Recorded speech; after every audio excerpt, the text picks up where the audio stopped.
buenos días. Gracias por haber venido y gracias a las que estáis en el streaming por estar ahí.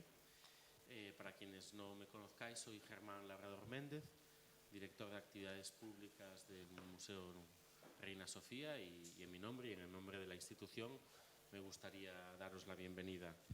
Es una satisfacción como responsable, pero también como ciudadano, poder acoger aquí este encuentro. Las metáforas del museo son muchas, pero quizás necesitan ser un poco agitadas, ¿no? Fundamentalmente en el siglo XIX, siglo donde el concepto de ordinario no surge, las metáforas del museo tienen que ver con la morgue, el cementerio, la biblioteca, ¿no? Lugares de acumulación de cosas pesadas que a ser posible no se deben mover mucho, ¿no? Hemos intentado en el último tiempo darle una vuelta a esto y hemos hablado también del hospital, que es una manera, digamos, de dinamizar aquella vieja nevera, ¿no?, del arte para darle otros afectos, otras prácticas que la incorporen. Y tendemos últimamente a pensar desde acá el museo como un ecosistema, como un tipo de espacio de relaciones complejas, abiertas, que desbordan desde luego los muros del contenedor, nevera, cementerio, museo, para trabajar en un espacio que tiene más que ver con comunidades, con vínculos, con redes, un ecosistema que quiere ser expandido y poroso. Pero puestos a darle una metáfora a ese ecosistema, yo hay días en los que utilizo la de la ballena, concretamente la del vientre de la ballena, ¿no?, donde en el interior de la ballena sigue la vida, ¿no?, y siguen las gambas y los pecillos, ¿no?, haciendo sus cosas a pesar de que están en ese interior, y quizás como Pinocho en un momento dado se pueden escapar todavía, ¿no? Otra de las metáforas en las que estoy pensando últimamente para trabajar esta idea del museo situado y expandido tiene que ver con la casa de insectos, que no sé si sabéis, estas pequeñas construcciones que hacen en algunas escuelas públicas para los jardines o para los parques o algunos huertos urbanos, ¿no?, que son pequeñas agrupaciones de tronquitos atados por unas líneas en las cuales hay multitud de huecos para arañas, polillas, moscas, mosquitos, hormigas, ¿no? Y a mí me gusta pensar un poco el museo y particularmente el centro de estudios como una de esas cajas o casas de insectos donde pues de alguna manera podamos irnos comunicando entre especies de grillos, escarabajos y larvas.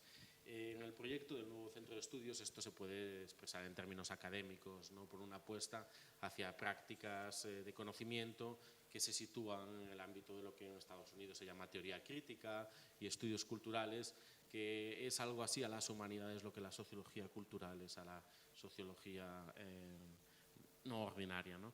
Y en ese sentido pues hay una alianza de espíritus y de contenidos y de búsquedas, ¿no?, que me parece hermoso empezar a elaborar, ¿no?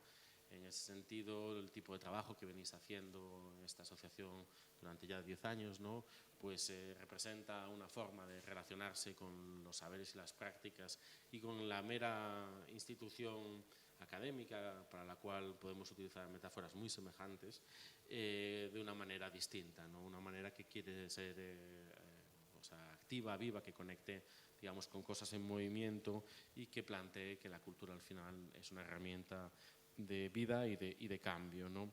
Me parece también muy interesante volver a pensar esas frecuencias subalternas del ordinario, particularmente en un momento donde lo ordinario ya ha entrado en los museos, ¿no? Hoy en día en los museos de arte contemporáneo todo lo que tiene que ver con lo que tradicionalmente se ha llamado el ordinario, es decir, con el nombramiento crudo de las necesidades y de los lugares de la vida, pues se ha incorporado naturalmente al museo. Hoy basta dar un paseo por él para encontrar todo tipo de fluidos sudorosos, sexuales, lagrimosos, esfínteres, órganos prohibidos, palabras malsonantes, cuerpos destrozados, cuerpos mutilados, todo aquello que pertenecía al ámbito de lo abyecto o de lo, digamos, maleducado, de lo que debía ser huido de la mirada pública o del nombramiento público, pues ha encontrado su lugar en estos cajones con la misma tranquilidad y buen hacer que lo había hecho la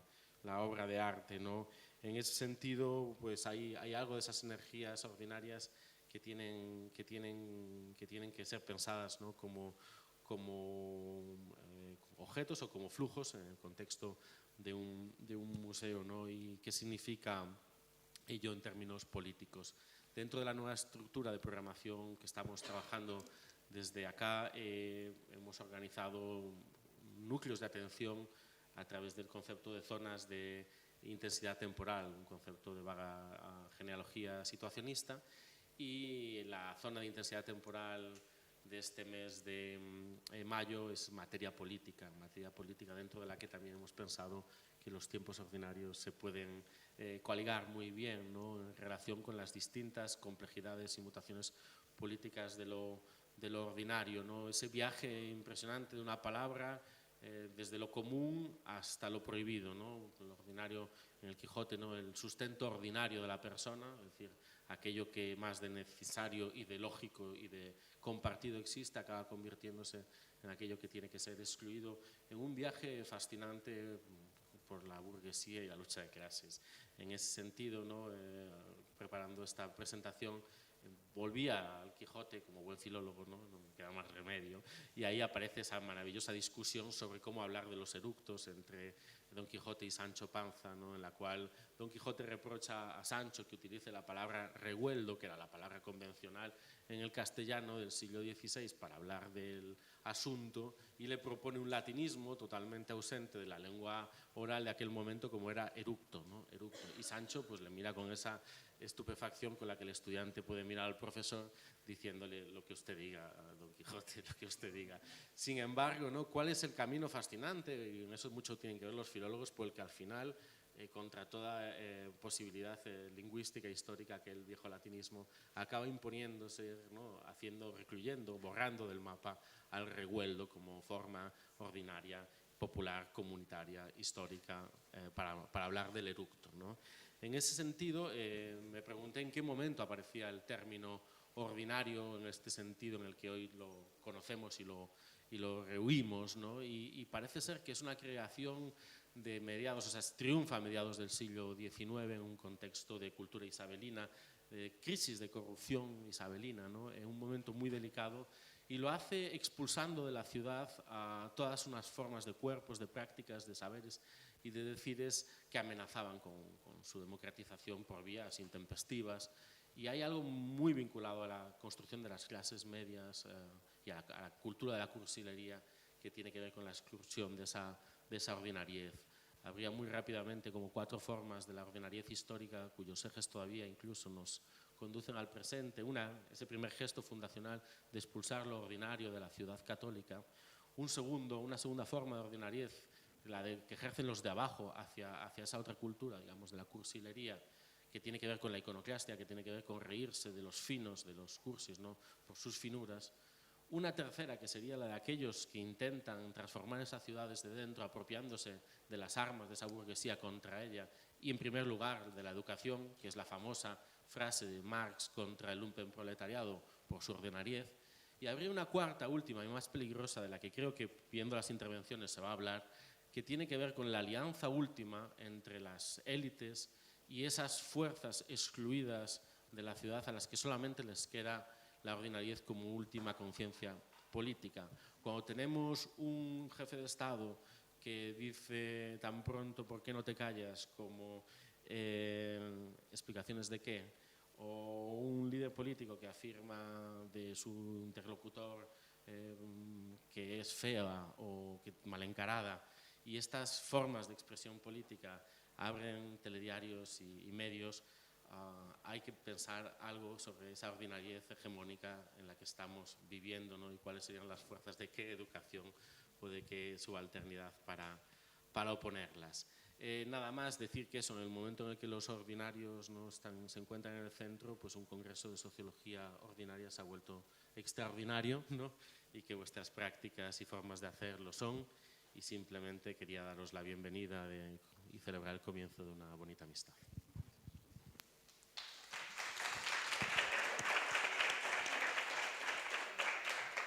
Muchas gracias, Germán, y gracias al al Museo, al Reina, por acogernos, y gracias a la familia ordinaria, a quienes habéis venido otras veces y a quienes os incorporáis a esta red ordinaria, afectiva, de sentipensares, de cuidados y de criticar.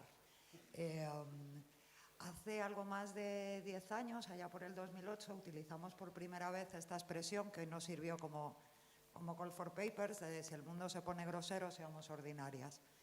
Era el contexto de la crisis económica, el mundo estaba muy grosero, pero ostras, es que 10 años después está groserísimo, o sea, está groserísimo. Entonces hay que ser muy ordinarias, ¿no? Y nos parecía que era un buen momento para retomar esto, para pensar, y me ha encantado ¿no? los sentidos que proponías del ordinario, repensar qué queremos decir con esto del ordinario. No lo vamos a resolver porque como vamos con retraso y además para esto habéis venido, fuera tenéis también más aportaciones, cartelitos, un cuaderno donde podéis apuntar también vuestros sentidos del ordinario y nada, bienvenidas, bienvenidos y a disfrutar. Amparo, Antonio. Sí. Así.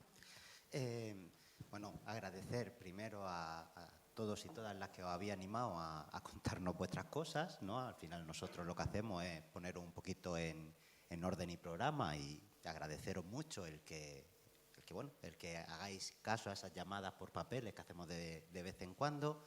Agradecer mucho al museo, que en este momento crisis, que nos quedábamos sin sitio, nos abréis las puertas, y además yo creo que con mucho cariño, y estamos muy agradecidas. Y poco más, que disfrutemos un poquito de la ordinariedad. Recordad, también nos toca estar en este otro espacio maravilloso. Aquí no hay barrera, aunque estemos así un poquito más elevados, y ordinaria también se compone de todo eso que nos lleve a conversar, a decir, a debatir, y sentiros libres por mucho que estéis en butacas y enfrentados a un escenario, a participar y hacer esta ordinaria vuestra. Tampoco tengo mucho más que decir, nada más que de nuevo agradecer a las personas que habéis venido, los que estáis en el Zoom, porque este año es como una novedad y una continuidad, ¿no? Es el 10º encuentro, pero también inauguramos, gracias a Germán y al museo, ¿no? Este nuevo espacio, donde esperamos, como dice Antonio, que podamos recuperar también, ¿no? y retomar las dinámicas que teníamos y que esperamos habitar, ¿no? Como dice Germán, ¿no? Como pinochos y jonases. Me gusta lo de los insectos, ¿no? Seamos un poco cucarachas, ¿no? Las cucarachas primero están aquí en nuestro vecindario. Como cucarachas estamos contentos de entrar en el museo, pero también de entrar y de salir del museo, y además es un insecto que tiene muchas referencias musicales, ¿no? Desde de las rancheras hasta el reggaetón, así que bueno, pues eso, bajo esta acogida insectívora, pues nada, animaros a todos a participar, daros las gracias por estar aquí. Miráis, tenéis el programa, lo habéis visto, vamos a tener también el café con póster, los pósters ahí fuera, y estamos hoy, mañana y tarde y mañana por la mañana, y nada más, pues empecemos. Sí. Y también, por supuesto, agradecer a las compañeras del Centro de Estudios que han estado trabajando duramente en esto, Olivia, Clara, Mariona, Jorge, que también ha podido venir, y a todas las personas que también pues, en la acogida, en las grabaciones, estáis haciendo materialmente posible que este encuentro suceda.